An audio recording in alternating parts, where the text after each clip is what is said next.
Hello! Hi! ఎలా ఉన్నారు అందరూ? అందరికీ firstly happy new year and next thing happy Sankranti in advance. So, నేను మొన్న నైట్ ప్రీమియర్స్‌కి 'మనశంకర్ వరప్రసాద్' మూవీకి వెళ్దాం అనుకున్నాను. బట్ కుదరలేదు. నిన్న మార్నింగ్ ఎళ్ళాను 7:30కి. అసలు సినిమా ఎంత బ్యూటిఫుల్‌గా ఉంది. ఎంత ఎంటర్‌టైన్‌మెంట్‌గా ఉంది. చిరంజీవి గారిని అలా చూస్తుంటే ఐయామ్ లైక్ అబ్బా! ఏంట్రా నాకు ఒక 10, 15 సంవత్సరాలు వెనక్కెళ్ళిపోయిన ఒక ఫీలొచ్చింది.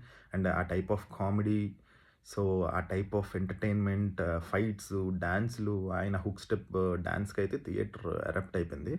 సో, మీరు కూడా కంపల్సరీ 'మనశంకర్ వరప్రసాద్‌నైతే ఈ సంక్రాంతికి వదలొద్దు. పక్కాగా చూడండి.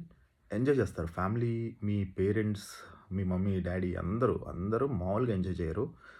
Full entertainment. ఎటువంటి నాన్‌సెన్స్ లేదు సినిమాలో. ఫుల్ కామెడీ అండ్ చిన్న point, wife and husband divorce తీసుకొని వాళ్ళు దూరంగా ఉండి, హస్బెండ్ వాళ్ళ పిల్లల్ని మిస్ అవుతే ఎలా ఉంటుంది? ఈ టైప్ ఆఫ్ ఒక చిన్న పాయింట్ పెట్టారు. అది చాలా అనిపించింది. చాలా నీట్‌గా అనిపించింది.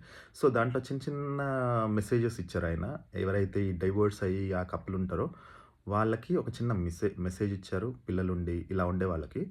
సో, అది గాని నిజంగా బయట ఫాలో అవుతే మాత్రం అదిరిపోద్ది. అంటే ప్రతి కాపురం బావుంటదేమో అని అనిపించింది నాకది జూసినప్పుడు. ఎందుకంటే థియేటర్‌లో ఆ డైలాగ్స్ పడేటప్పుడు బ్యాక్ సైడ్ నుంచి జనాలు అరుస్తుంటే ఐయామ్ లైక్ అరేయ్! చాలా మంది ఉన్నార్రా బాధితులనే ఫీలింగ్ అయితే వచ్చింది. So, don't miss 'Manashankar Varaprasad' గారు.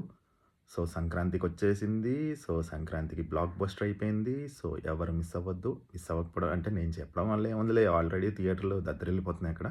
సో, ఎవరు మిస్ అవ్వద్దు. సినిమా అయితే చాలా బావుంది. ఎటువంటి ల్యాగ్ లేదు. అంతా కూల్‌గా, హ్యాపీగా ఫుల్ ఎంటర్‌టైన్‌మెంట్‌తో ఎళ్ళిపోయింది. సో, ఇది నా పాయింట్ ఆఫ్ వ్యూ. ఇది నా ఒపీనియన్ మాత్రమే. సో, ఐ ఫీల్ ప్రతి ఒక్కళ్ళకి నచ్చుతుంది అని అనుకుంటున్నాను. So, thank you. Thank you so much. Bye. Love you all.